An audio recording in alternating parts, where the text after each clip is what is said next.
You're listening to the Chasing Tails Outdoor Podcast, where when you can't be in the outdoors, we bring it to you.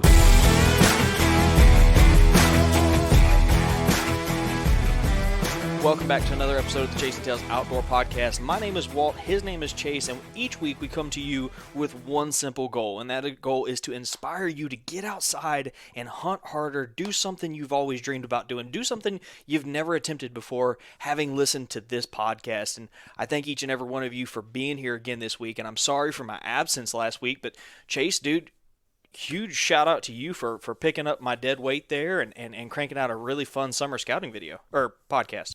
Yeah, man, that was a good time. I was able to get a good buddy of mine on, Brandon Ogden. Last second, he agreed to come on the podcast for us, and he's got tons and tons of history with this particular piece of public that I've started to hunt, and I just thought it'd be good for somebody who'd been hunting the same piece of public for over a decade to kind of come on. And he loves to scout. That's like one of his favorite things to do, and especially some summer scouting and stuff, trying to come up with a plan, getting cameras out and all that. So I figured it'd be a real good episode. Yeah, you know, he had a deeper voice than I expected him to. I was listening to the episode and I thought I had jumped around because I'm so behind on podcasts. I was cranking through him the other day, just kind of on a fast forward speed, and he came on. I was like, God, because I swore I'd heard him talk somewhere before, but I guess I was wrong. But dude, that was a fun episode. I enjoyed. You know, it's always not fun missing the episode, but every once in a while, it's kind of fun to just tune in like a listener and see how, you know, listen from their perspective, and it was a good listen. Yeah, it's good to be able to kind of maybe critique each other when we listen to the podcast, when we do it by ourselves. It's kind of like, oh yeah, that was a good podcast. That went the direction I thought it would go, or maybe it didn't go in the direction I thought it would go, but it's always good to kind of get a little refresher and just to enjoy being a listener from time to time.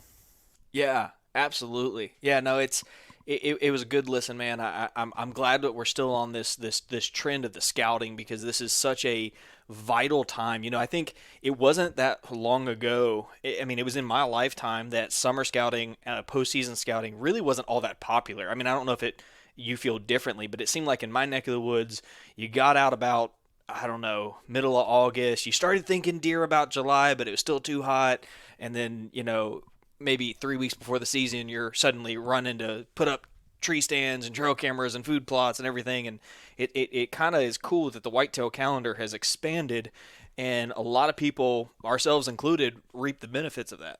Yep, that's for certain. I mean, we kind of schedule the Yakkin for Bass Challenge at a time where we probably could be doing a little bit of summer scouting. But normally I just focus on the Yakkin for Bass Challenge and kind of wait till that's kind of my marker now for when summer scouting for me starts is sure.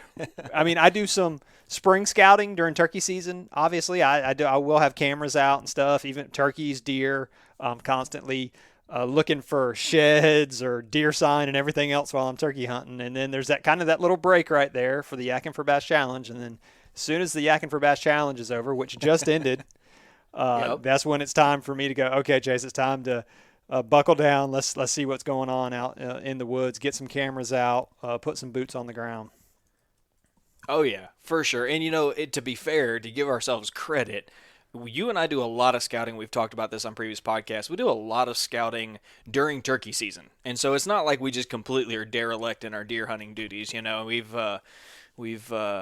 put in a bunch of scouting. It's time to fish for a little while, which scratches that itch. And while I'm probably still going to do some fishing, I'm probably going to start really shifting my focus to trying to inventory fawn drops, which, you know, they should have happened. Well, depending on the area, they should or should not have happened, or we can at least start to figure out when those does come into heat, which is something that Brett Mashburn has talked a lot about on the podcast. And I think getting familiar with the areas, even if you're not, you know, maybe you don't find that 100-inch buck or 200-inch buck that you're looking for, simply having the ability to rule areas in or out, you know, not having to go in blind during the season, having a familiarity with the land.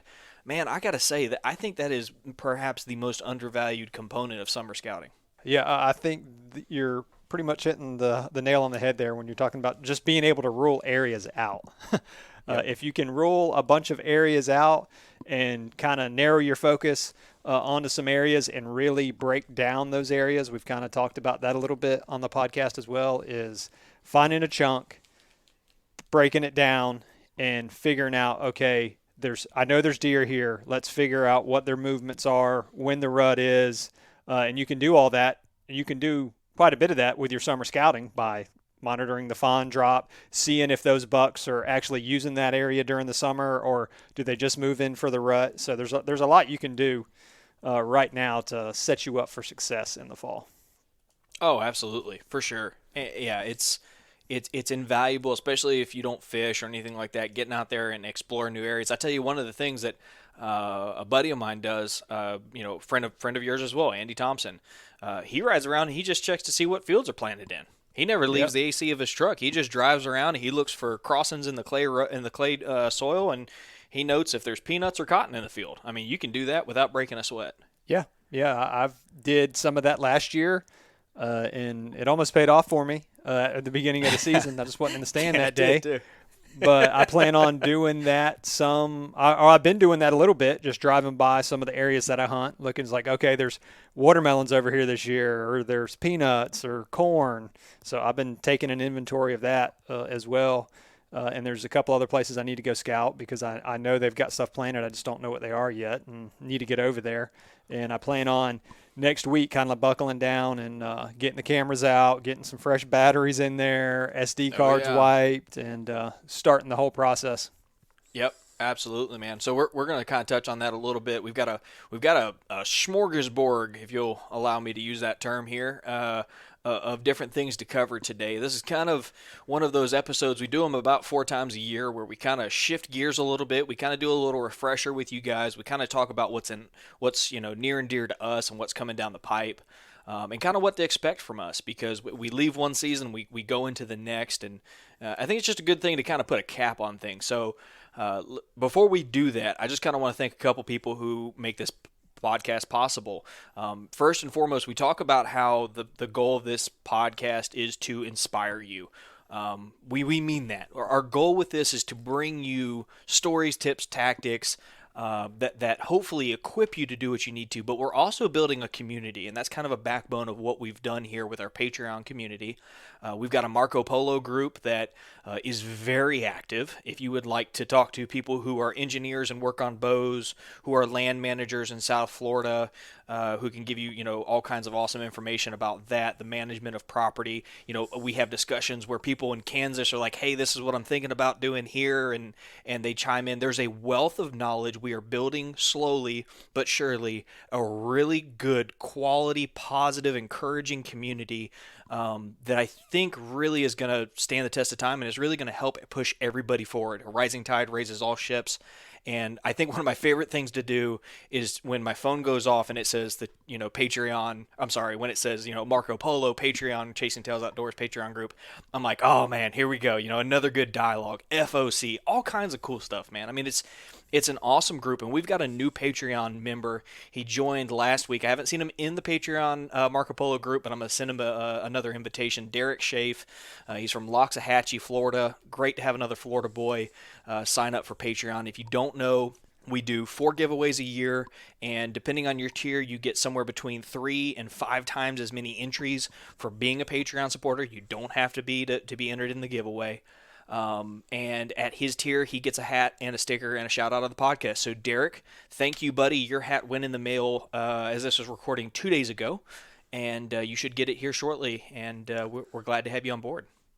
Yeah, it's always great when we get new Patreon members. And like you mentioned about the Marco Polo group, that's a great resource. Here recently, we kind of been talking about what quota hunts we drew or didn't draw. Yep. For some of us, unfortunately, that didn't draw any quota hunts this go around. And as far as that giveaway, I think that giveaway is coming up here shortly at the end of this month, right? Yeah, June 30th. So you still have a couple days to sign up. From the time this drops, you got about a week to 10 days. Week to 10 days, and Yep. we're giving away 5 of the Simmons trail cameras that you've used. You've done a YouTube video on them. You had great success with them last year, and a Browning cellular cam. So that should get you to hopefully inspire whoever gets this to get outside and start their summer scouting process and start getting intel for this next season.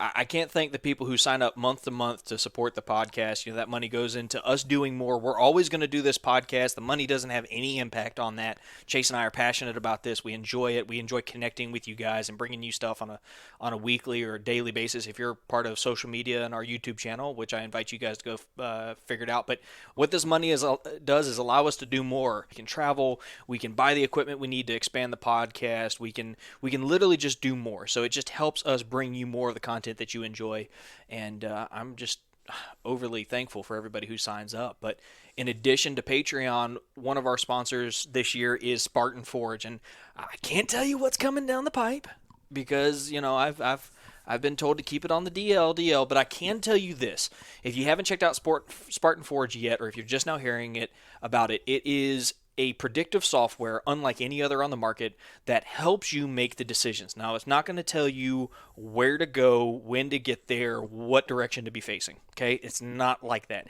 Think of it as like someone who can count cards and help make a decision about whether you should fold or go all in. And that's kind of how I look at this situation, because what it allows you to do is based on weather data, rut data, actual GPS tagged deer, millions of data points have been assembled to create trends and create analysis and reveal hidden movements and patterns that you may not have considered. And through a season's worth of testing, I can tell you right now, I've got the utmost confidence in it. And there's a lot of really cool stuff coming down the pipe. In fact, middle of the summer, we've got a podcast scheduled with Bill. We're going to have him back on the podcast to talk about all this. And I'm bursting at the seams to share all this with you. But let me just say this right now. For $20, if you use the promo code Chasing Tails, you can lock in a lifelong price of $20. And as he rolls out these other features, the price is going to increase upwards of $70 a year. But if you lock it in today, use the promo code Chasing Tails, that tells him we sent you, and it locks in a $20 price point a year. Cheapest app in my mind that could really bring the quality of your decision making up. Because Chase, I know you got that lucky horseshoe that you just kind of know where you're going, but I sit up all night agonizing about where the heck I'm going to sit the next day. Yeah. There are times where I have analysis by paralysis, or whatever, paralysis by analysis, whatever they say for tree stand issues. And yeah, I think I messed with the app a little bit last year, not as much as you did, but I went back after I killed my big buck this year and looked at what Spartan Forge was saying for that particular day, and it pretty much was right on. Just by having that and some of the stuff that you had last year were same type thing, where Spartan Forge kind of predicted where the deer movement would be for you as well. I can't wait for this app to roll out and get to using it more, and hopefully finding more success in the woods. Absolutely. I think if you're a new hunter or you're an indecisive hunter like myself, we get a lot of new hunters to this group. I can't speak to how accurate this app was in helping me refine the type of area that I needed to focus on. This is where the summer scouting meets, a little bit of luck and a little bit of help here. You got to put in the time. You got to have those trail camera data. You got to have seen those deer. You have to know where you're going. But when you got 100 different places to potentially go, this app might help you pick 10 of them. And man, it was Johnny on the spot. So we are more than happy to be partnered up with them this year. And there's some awesome things to come. And maybe one day we can actually, go hunting with Bill. Wouldn't that be fun? Oh yeah, that'd be great. I mean, a couple of times I've spoke with Bill. He seems like a great guy. He's real down to earth and everything else. So it'd be awesome to share a deer camp with him. Yeah, for sure, man. Well, with that, why don't we talk about the Yakkin for Bass Challenge, which, as the time we're recording this, has ended 2 days ago. And, man, we had a wonderful turnout this year. A total of 265 fish were submitted by 25 anglers, which is 10.5 fish. It doesn't really matter to you guys, but I kind of think it's cool. 10.6 fish were submitted per angler during the tournament. And, dude, we had just some straight up dark horses that no one besides myself saw coming. Well, definitely the winner. Now, second and third, well, technically the winner was a creator, so it doesn't count. Right. So the winner I wasn't surprised about, because he's always been at the top like the last 2 years. Parker McDonald's dad, Mr. Randall McDonald. He ended up winning the Yakkin for Bass Challenge this year with a little bit over 106 inches, I believe. That's right. And then Andy Thompson was third. Definitely wasn't surprised by that. So No. the top 5 kind of played out how I thought it would, other than me being first place instead of 5th place. Actually, I honestly never thought I was going to win. That's why it was my bold prediction. That's right. For the year. I had a great time for the Yakkin for Bass Challenge, like always. Unfortunately, there were some family events this year that kind of put me where I couldn't get out nowhere near as much as I've gotten out the past 2 years. I was thinking about it the other day. I wasn't even close. I didn't even come close to the amount of fishing that I had done before. I still finished top 5 with a good total, so I was still happy with that. Ended up landing some fish later in the tournament that kind of helped propel me up to where I was. So I was happy with that, and I got to fish with you several times. So that was How fun was that? That was cool. Right at the beginning, we got together, did some night fishing together with Andy Thompson. We had a couple of good nights out on the water. One night I missed way more fish than I probably caught during the tournament, I think. But that's just the way it goes with night fishing. And I finally got some frog stuff figured out. And when I finally got that figured out, that's when I started having some more success in catching some bigger fish and stuff like that this year. So I think it was a great success. And, of course, there was the smack talk, as usual, on our Yakkin for Bass Marco Polo with the creators constantly going back and forth. So that's always good for a good laugh, and just it gets people fired up and motivated. And I know that's what got Nick Chandler motivated this year. Right before the challenge, there was some stuff said in jest. It was all for fun, but I think he used that as motivation this year. And nobody was out on the water more than that man this year, and he definitely deserved to take home first prize in the creator bracket. Yeah, absolutely, dude. I mean, the guy he hustled so hard. I mean, this year was so much fun. I mean, you were able to come up and fish several times, and that is such an awesome thing, because you and I, don't always get the most time hanging out. I mean, our bubbles of where we hunt and fish don't always overlap, but the good news is we managed to do that a couple different times the first 10 days of the tournament right before I had a baby, and it was fun, man. I mean, that was just. It's cool figuring out those lakes. Unfortunately, our honey hole is officially dry. Right. Since then, a sinkhole's open up, and as the cycles go, the lake drains. And where we were fishing, I think there's about 3 feet of water and precipitously dropping because it's so shallow and hot right now, and we're not getting any rain. But that the lake is gone. We'll have to find another honey hole. I'll start looking now. But you did well this year. You're 3/4 of an inch away from 100 inches of fish submitted. I broke my all-time record. I hit 91.5 inches worth of fish, and I did that again, like I said, the first 10 days of the tournament, which is, stinking awesome. Kind of similar to what you said. I made some adjustments to my tackle. I kind of learned some lessons from the past 2 years, and it paid off there in the first few days. So I'm excited with it, man. The good news is we raised several $100s again this year. I'm waiting on the invoice from Tourney X before I say the final number. But Randall McDonald, you got 2 gift cards coming your way because you won both the biggest fish, and this was close, guys. So there was 2 categories this year, unlike last year. There was, first place and then biggest fish, because the one theme that's happened every year is biggest. We want a biggest fish category, and so we got rid of second and third place, and we just made a biggest fish. And Randall was tied with Andy for the biggest fish. And it came down to the second biggest fish, and Randall edged him out. So you've got a $100 gift card coming for first place and a $50 gift card coming for the biggest fish. And you've got a huge package of Country Boy baits headed your way. Huge shout out to Jesse for donating. I think it's 10 packs of soft plastics, and they are awesome. The color scheme that he picked out is money, dude. I know, Randall, especially over there in Texas, these colors are really going to suit you, buddy. Congratulations for constantly being in the top 3 or 4, man. I mean, he's an animal over there. Maybe one day he can teach Parker how to fish. Maybe. I think Parker was down. I don't know where Parker. I think he was around 89 inches or something this year. Yeah. So that's kind of been his average, I think, around 89, 90 inches for the 3 years. Well, And he was oddly busy. enough, He was out turkey hunting and yeah. stuff like that. He didn't even get in kind of towards the end, anyways. Kind of midway through. Yeah, and oddly enough, his lake actually dried up as well, so Oh he wow. couldn't actually fish. Yeah, so extenuating circumstances for him, but he still did really good. He fished with his dad for a while, and ran the camera for him. I think is what ultimately happened. But yeah, no, it was a good time, and it's time to start shifting towards deer, dude. The draw results kind of kicked me into deer mindset, or maybe it's sitting at home thinking about being outside right now, or the new bow site that came on the way. We'll talk about all that in a minute. But tell me, man, did you draw any good Florida quota hunts?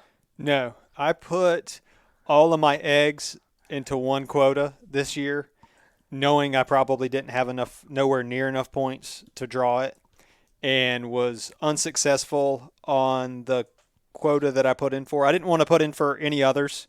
I just wanted to put in for that one because I didn't want to draw any others and lose the points that I do have. So I just put in for that one. Didn't get that one. I do still have 2 special opportunity hunts, the lottery hunts that I put in for that are still pending. Those are some really good hunts. So I've been told. I had never been on them, but I've been told by several people that they're really, really good. And so I went ahead and put my $5 in, kind of like that lottery Nice. ticket, hoping to maybe draw. From what I've been told, the odd. I mean, you can buy as many tickets as you want at $5 a Mm-hmm. pop, but from some information that I've gotten, which you can take it for what it is that you still have decent odds of getting drawn with just buying one ticket. So I'm just like, I'll just put it out there, just try to buy one ticket and see what happens. A buddy of mine that I'm going to hunt with, he did draw one of the quotas where I killed my big buck in 2019 on. Uh-oh. So he did draw that one. So I will at least being able to go on a quota hunt with him as a guest back to there. So we'll see if I can make something happen on that WMA again.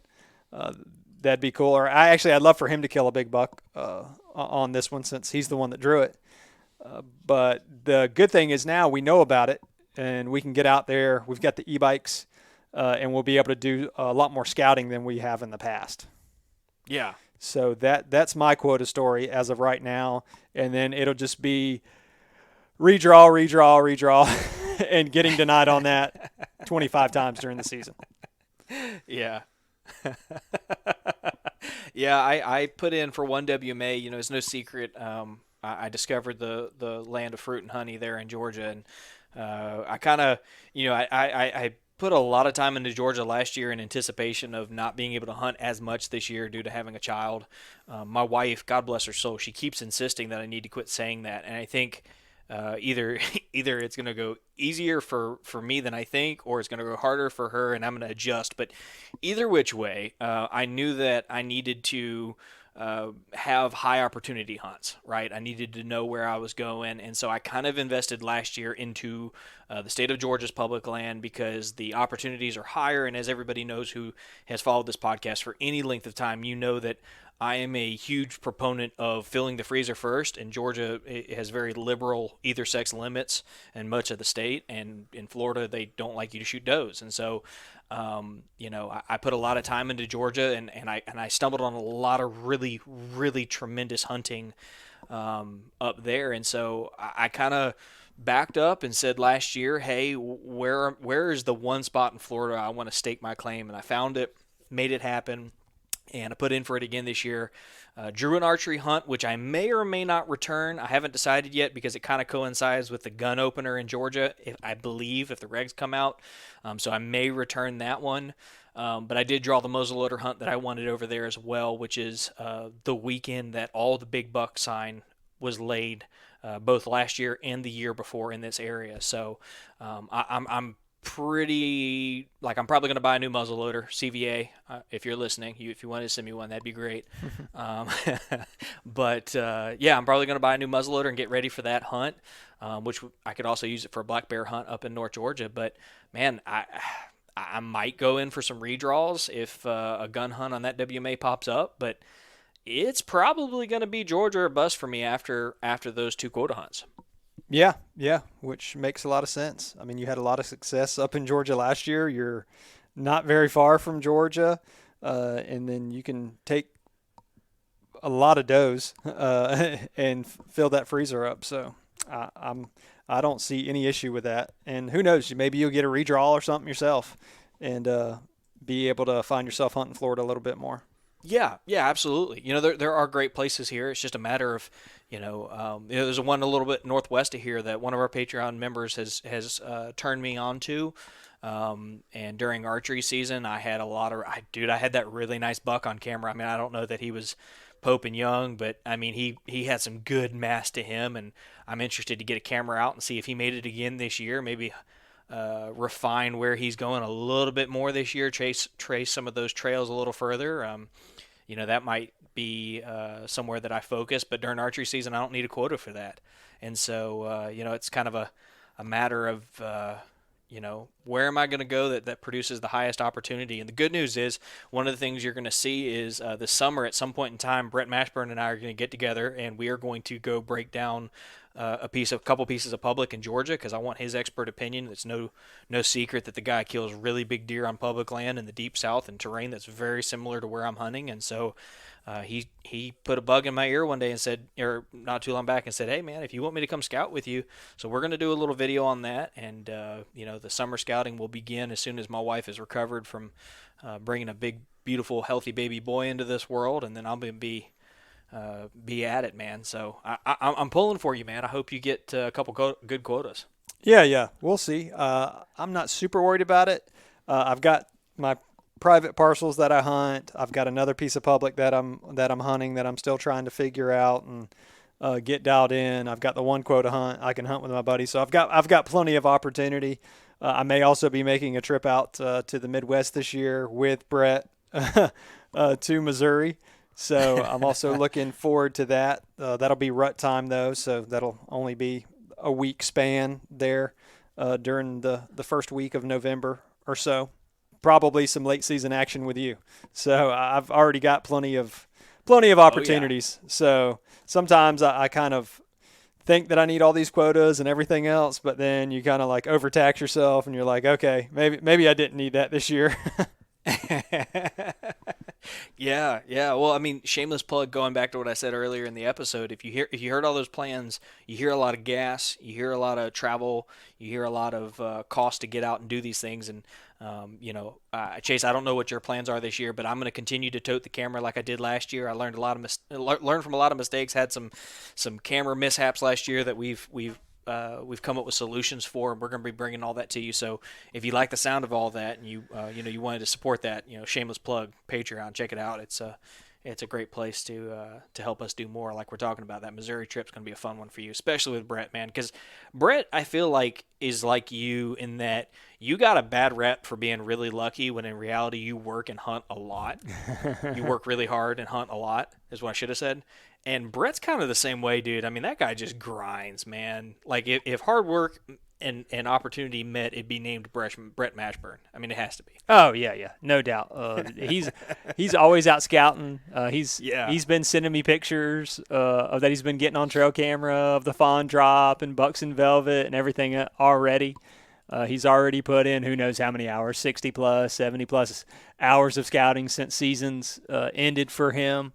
It's nonstop. He's a 365 guy, and those 365 guys, man, year after year, you'll notice that they're getting it done. It's not luck. Oh yeah, they're relying on all of the intel that they've collected over the 300 days leading up to deer season, or 200 and whatever leading up to deer season. And they're able to make things happen because they've done their summer scouting. They've had the trail cameras out. They've shed hunted. They're putting all the pieces of the puzzle together, and I think that those guys are definitely always going to be successful. I mean, absolutely. The weekend warrior. I mean, it's hard to compete with that when you've got guys that are just enthralled with it. That's what they live for. But they also have a lot of good advice. That's why we have this podcast for people to listen to and maybe be able to utilize some of the stuff that they found out putting in all them hours and shorten the learning curve for everybody. Yeah, no, I agree. Absolutely. That's why we build that community. Again, shameless plug. It's why we build that community, because Brett is very selfless and open with that information in that community. He's always taking the time to show us visually in that Marco Polo app where he's going, why it's important, what he's getting there. It's awesome to benefit from guys like him because I tell you, you talk about motivating when you're sitting at home in February and he's like showing you a bumper full of friggin' like 30 deer sheds.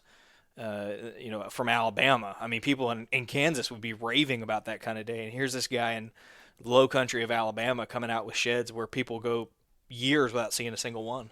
Yeah, it's amazing how many, because Florida's definitely not a shed state No. for sure. I found them, but my goodness, I had to put some miles on the ground, and it seems like, I was like, how did I find this like 3-inch spike shed? You know what I mean? It's That's right. not even a big like 5-point side or something like that. It'd be like a 3-inch spike shed. You're like, holy cow, how did I even see that?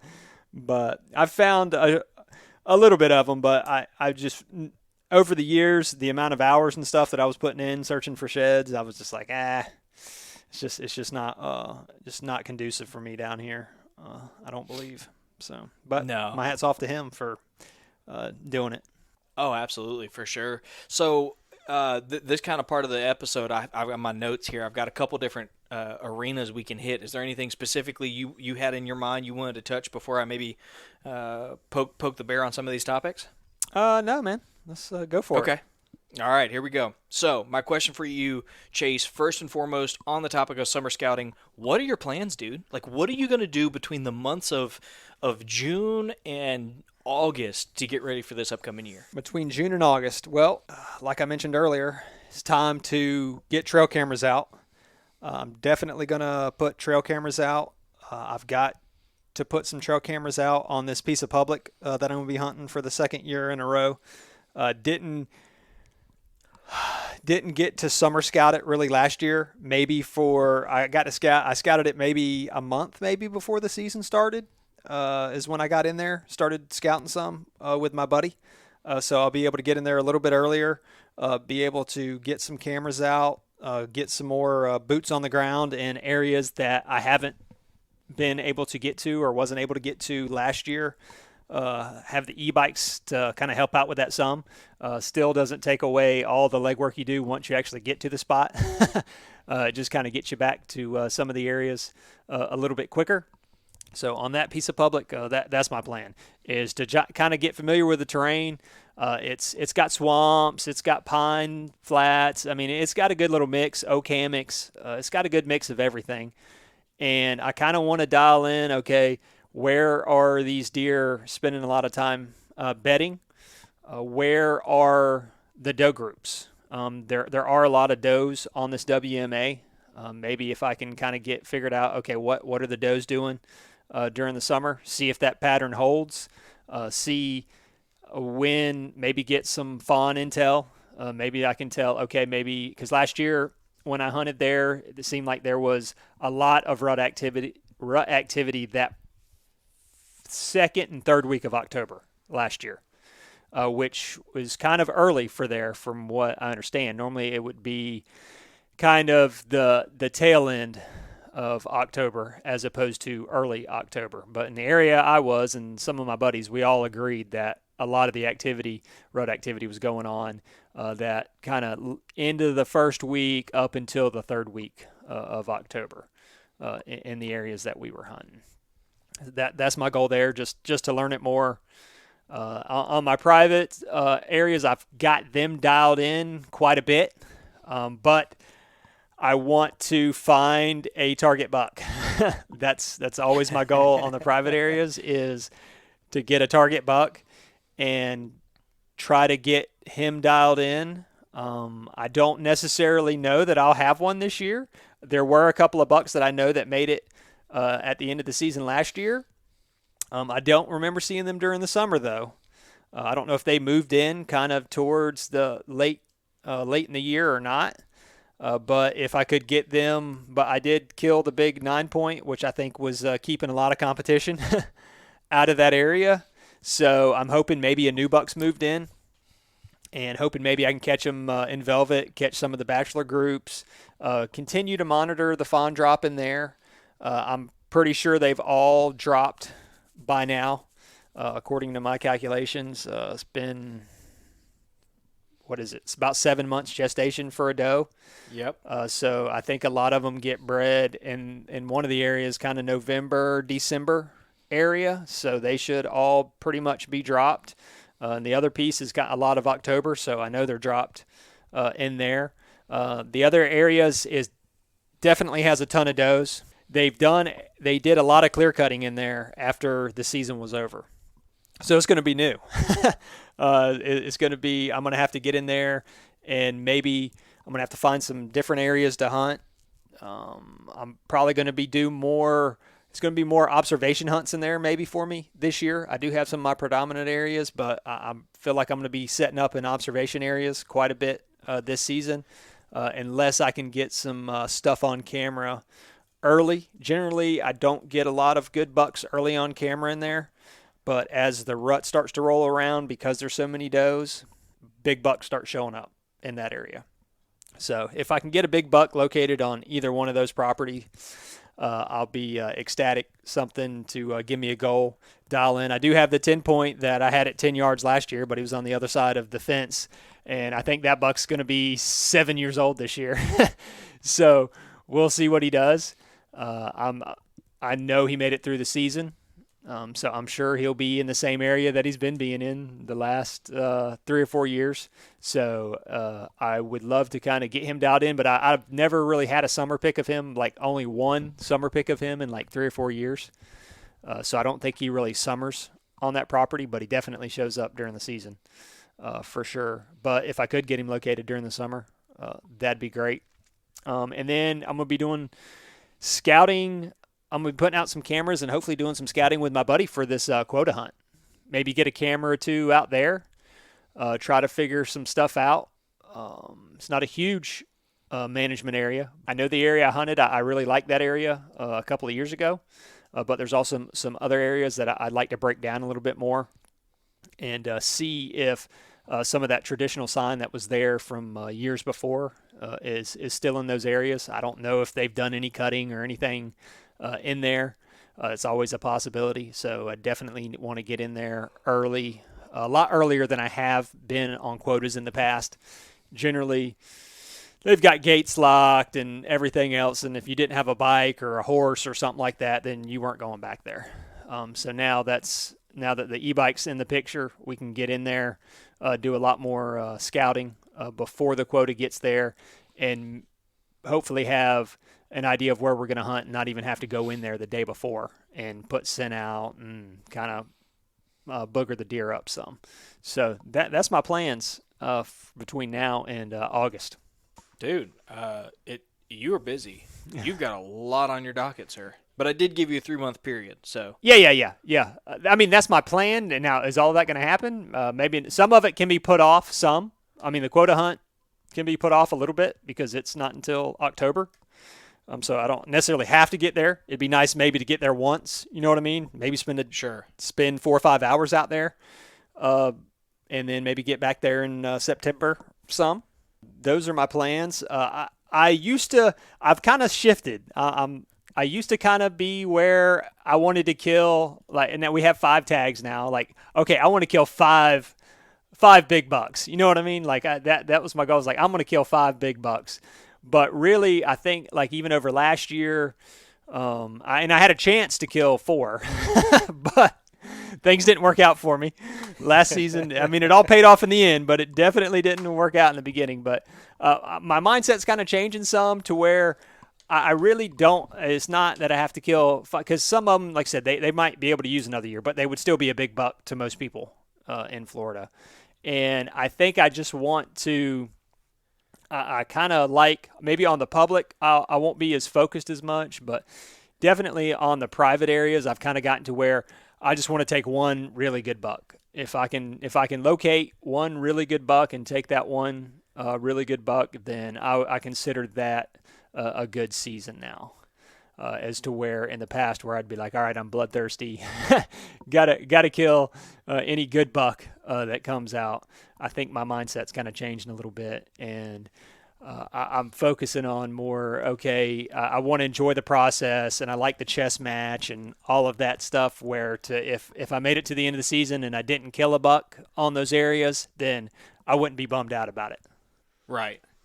Yeah, no, I mean, I have faith in you. I mean, last year I got the best FaceTime I've ever gotten from a deer hunter, and I expect more of that, sir. I would have done the same.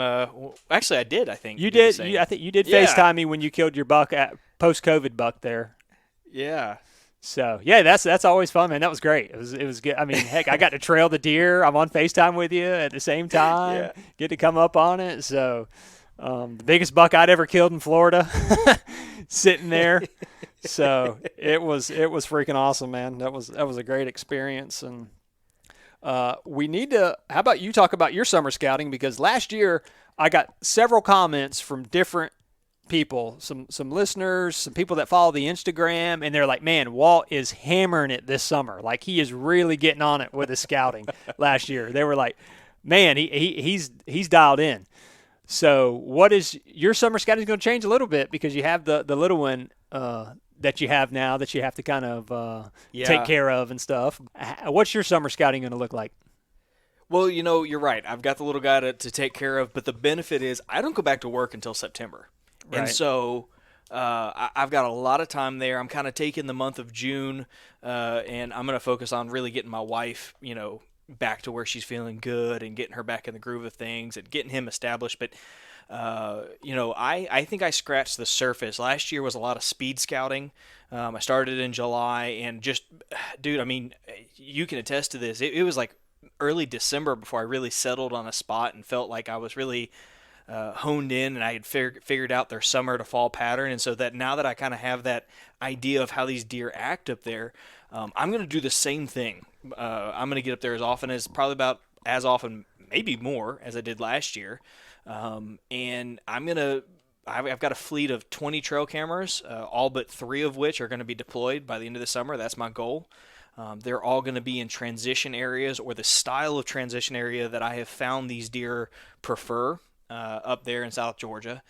It's different. It's not what you would normally think. And once I found it, it was just consistently getting on bucks, which was cool. I mean, I think at one point I said on the podcast I was getting more bucks on camera than I was does, and that never happens in Florida. Right. At least not for me, So it's going to be a lot of trail camera work because what I've done is I've found a pattern.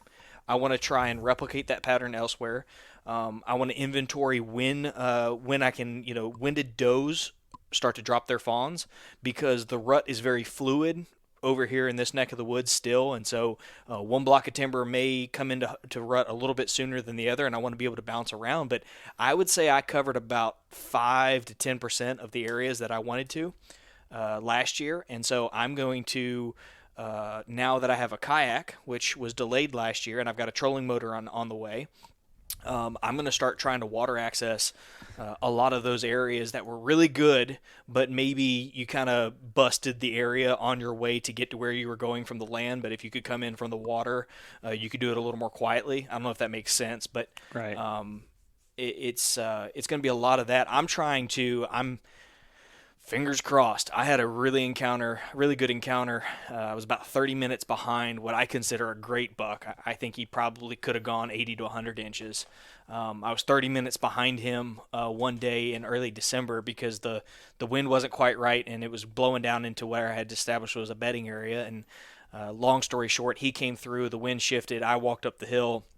And as I walked up the hill, the trail camera caught me exactly like 29 minutes after he had walked through. And it was well after daylight at that point in time. So I'm going to try and find him. That's one of the things I'm going to try and get Brett to help me with is establish where is he coming, where is he going, where might he be hanging out. And I'm trying to find, I'm starting to shift a little bit because the opportunities are better. I'm trying to find a couple 80 to 100 plus inch deer that I can really hone in on. And try and really continue the trend of scouting all the way up until the rut and getting on those deer then. It sounds like you're feeling confident in your abilities up there, and that's always a plus. So, whereas before you're like, if brown is down, it's going down. And I think that it's just how kind of different it is from Florida, and your ability to be able to kind of predict maybe deer movement up there better. I think maybe your scouting is probably more efficient up there.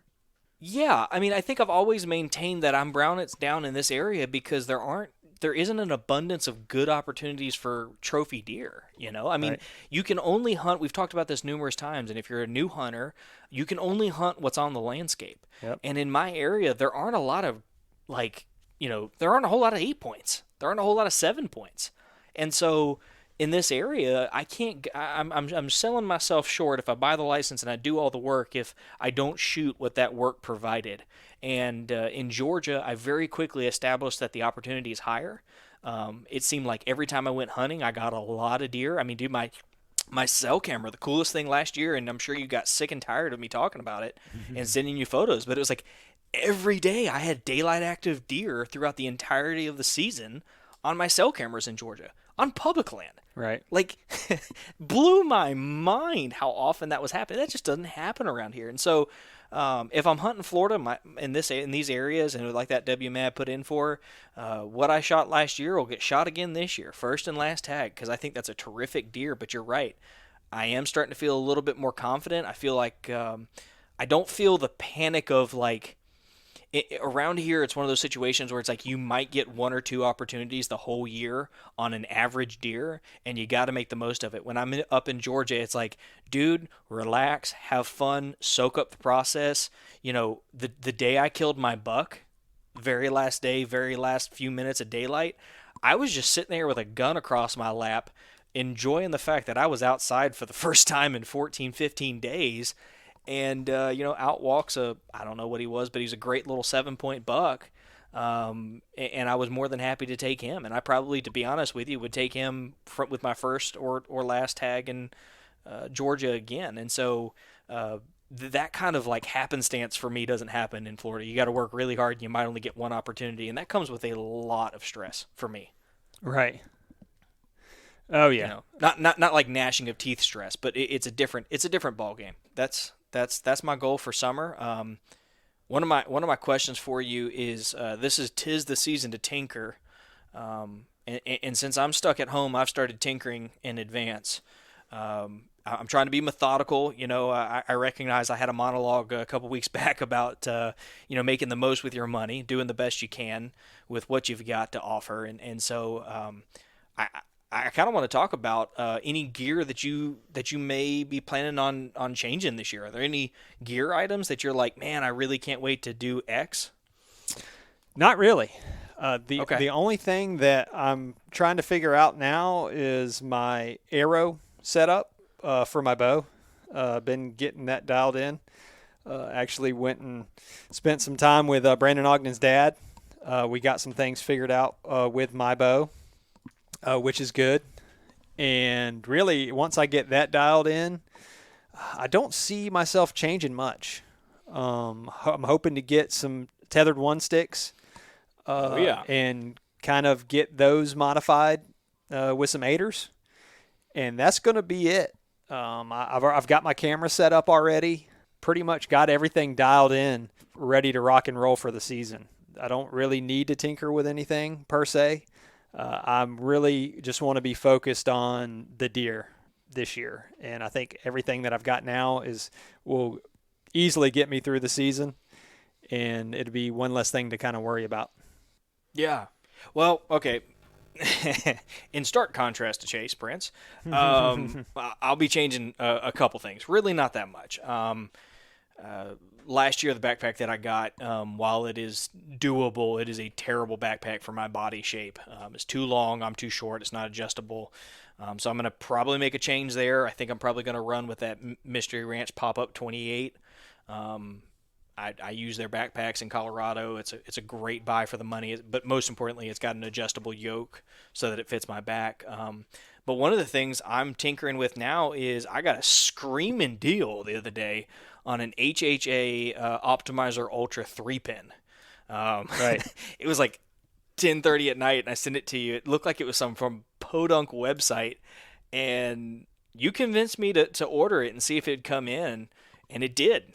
And I was kind of. Have you ever seen those memes on Facebook where it's like I ordered this, but from Wish, and it's supposed to be this, and it comes out that, and it's like Right. not even close. I was kind of worried it was going to be one of those things, but no. Lo and behold, it's a genuine HHA product, and I'm excited. And the reason why I'm going from the single pin that I already have to the multi pin is because, as you guys know, I am very passionate about getting things on camera. And one of the difficulties that I found very quickly was that, you'd range the deer at 30 yards, you're getting the camera around the tree, you're getting it on, and now he's at 20.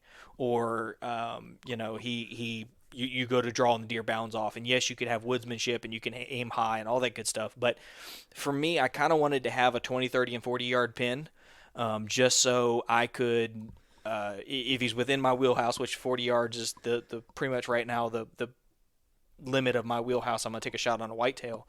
I've got a pin for that, and maybe I have to use a little bit of pin gap, but I've got another reference point.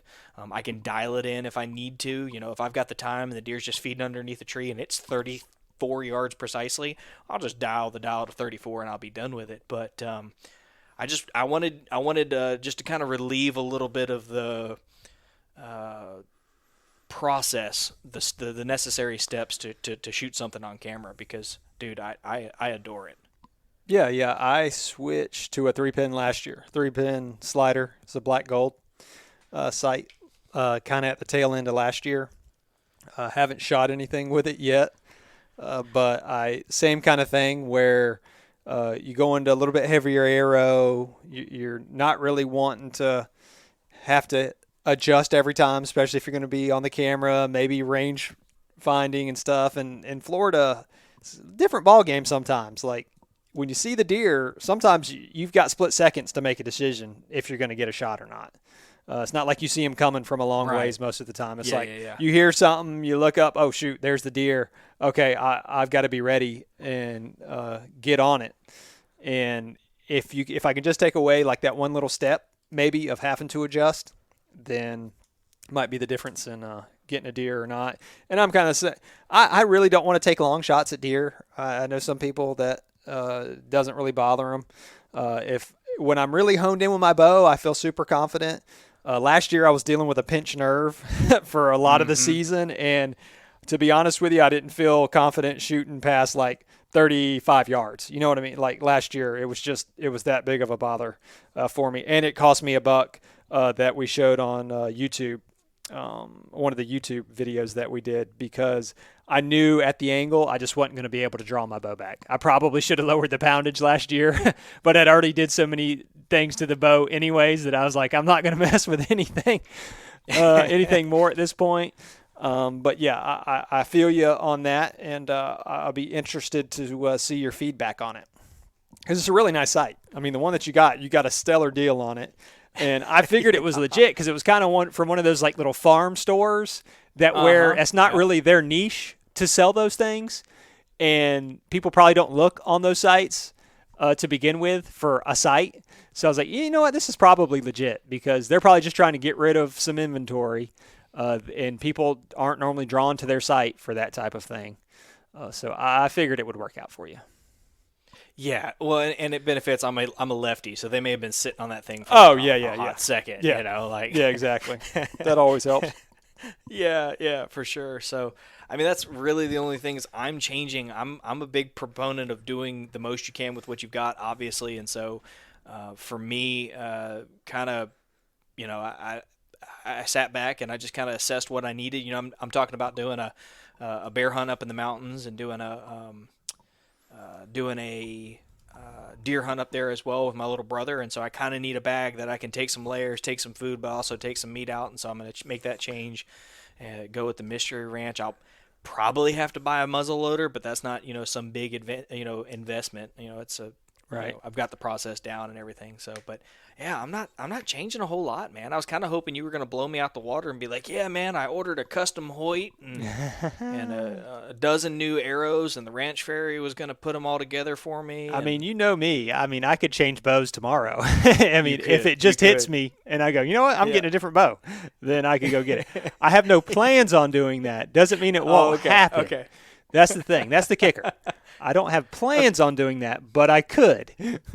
Yeah. And- Well, here's the deal. You just have to keep us posted. Yeah. And that's we're on here weekly, anyways. So sometimes I change and just go. You know what? I don't like this. I'm gonna switch it up, or flavor of the week type thing. Sometimes that seems how my bows have kind of been. Anyway, although I've had some good ones to begin with, and some of them I'm just like, why did I get rid of that? I shot great with it. Yeah. So one of the bows that you shot horrible with, I shot probably the best ever with, and then I ended up getting rid of it. Yep. And I was like, why did I get rid of that bow? I mean, you came to my house that one time we shot, and then I was able to hit like a daggum sticker at 100 yards with that bow. It was nuts. And for some reason, I got rid of it. But I think it was because it wasn't fast enough. It was one of those deals where I was like, you know what? That's what it I was, need more speed, because I've always been this obsessed with speed for some reason. And you never really had problems with passing through deer for the most part in Florida. And I always went for a double lung shot to begin with. So I never had a lot of those. I never had any of those horror stories that a lot of people have had with that. And back at the beginning, I didn't know what I was doing anyway. I was like, oh, arrow, broadhead, bow. Okay, cool. I mean, I didn't even think about the science behind any of it. And I was probably shooting like a 400 grain arrow with a mechanical, zinging it, because I didn't even have to make any adjustments up till about 30-something yards. 33 or 34 yards, I didn't even have to really compensate for anything. And that's why I liked it, because the shots were so quick. And I'm like, okay, just put it on them. 0 to 34, here I go. Back then. But and sometimes I think we kind of get caught up in some of that stuff where it's like this is the big and hot item right now, and that I got to make the switch. I got to make the switch because of stuff that's happened to other people. Now I know when I go up to Missouri, I'm going to want that bigger, because I mean, deer are just bigger up there, thicker, lot bigger bone structure than down here. For here, I mean, if it's not broke, well then why try to fix something that's not broke? That's kind of been my mentality, and I kind of got away from that for a little bit of just like, okay, everybody's doing it, I should be doing it too at this point. So I think I'm gonna, and I've got a heavier setup now and everything, so I'm happy with that. And once we get the bow dialed in, I'll be ready to rock and roll and ready to get in the stand and put something down. So other than that, all my guns and everything else, everything's, I mean, it's all the same. It's all dialed in. So not a lot. And I bought a pack last year. A lot of stuff I bought last year. Like I bought a ton of stuff last year, and I plan on, and I got a good system down, and I just plan on using all that again this season. Yeah, man. Yeah, I'm excited. You know, the tethered one sticks, we're going to get to play with those this year. I'm excited. But I mean, I'm just excited to get out and do some hunting, man. I'm hoping you and I can get together a couple times this year and hunt, because the content's just always better whenever we do that. We got to do it for turkey season. Yep, so let's think about this. Yep. We did it for turkey season. We did it a couple times for bass. Now what we need to do is get together at least one time for summer scouting, and then a couple times this deer season, dude. Yeah. I need to get up there and do some scouting with you during the summer for sure. Yeah. Check out some of the land. Check out the land of milk and honey that you call. Oh man. Well, with that note, sir, unless you got anything else you want to talk about, I think we should let these fine ladies and gentlemen get on with their day. The only thing I really have kind of left to say is we haven't said it in a super long time, and I mean, I don't know how much it matters, but if you enjoy the podcast and you haven't left us a rating or review, we would love to get a rating or review from you. I know we harped on that for a little while. We kind of got away from it. And if you're a new listener, and we'll give you a shout out on the podcast if you give us a rating or review. We really love the feedback. And if you would join our Facebook pages, that'd be great too. We just put out some polls and stuff. We're trying to get the podcast dialed into what you guys want. And that way we can kind of focus on what guests we need to get on the podcast and maybe take care of that in advance. You and I both got a lot of stuff going on right now. So if we can if we can figure out what everybody wants and get people lined up and get these podcasts hammered out and get you guys the content that you need. So those are two little things that I'd like to mention. Good call, man. Yeah, on the review side of things, we used to do it, and you're right, man. We haven't done this in a while, and some of this is just by virtue of there's just so much to pack into this. I don't want to just jabber on forever, but our old offer stands. I got a plethora of stickers here. If you leave us a rating review, send us a screenshot, I'll send you a sticker just to say thanks. We'll get that out in the mail to you. And you're right about the polls. I'm glad you mentioned that because that actually was something I wanted to talk about because you're right. It was an idea we had like, hey, how do we make this all about you guys, all about what you want? And so we're going to try it on a little test basis here. If you guys go find that poll, I will include a link to the Facebook group in the show notes. So just scroll down, you can find it. It's also posted and pinned to our Facebook page. But we're going to pull the hot topics from that. We're going to find guests for you guys. And if all you want to hear is scouting content, that's all we're going to bring you, by and large. I mean, don't get me wrong. We're probably going to get on here and do something like this. But we just want to bring you guys the biggest bang for your buck. And we're just trying something new to make sure you guys are getting what you want. So, Chase, dude, good job on that. Yeah, man. and there's a reason why we pay you the big bucks. Leave us a comment on people that you'd like to have on the podcast. Like if there's people that you'd like to have on the podcast that we can reach out to or you can introduce us to them, that'd be great. I mean, we're constantly kind of in search for people. It always seems like it's kind of hard to kind of find some Florida people. We've kind of focused a little bit on Florida to where there's a lot of secretive guys out there in Florida that don't really want to give away all their information, but I know there's guys out there that are willing to help everybody out, be able to give some information out there to help out a bunch of new hunters or people that have been hunting for a while trying to figure it out. And there's plenty of guys that are just big-time killers in Florida that just nobody knows about because it's just not publicized, or any other of the southeastern states. So if you know anybody you think that you want to hear on the podcast, send us the names and we'll start reaching out to them. Yeah, man. Yeah, I appreciate you. That's a good point. So, guys, we've given you enough instruction. We've given you enough of what's to come from us, and I hope you guys are enjoying your summer. You're getting outside. You're enjoying this content. I'm gonna start ramping up the YouTube videos. We're gonna start getting those going here in the coming weeks. Not right now, but in the coming weeks, we're gonna start trickling those back in. And as always, guys, the most important thing is having listened to this episode. Do us one favor: get outside and enjoy the great outdoors.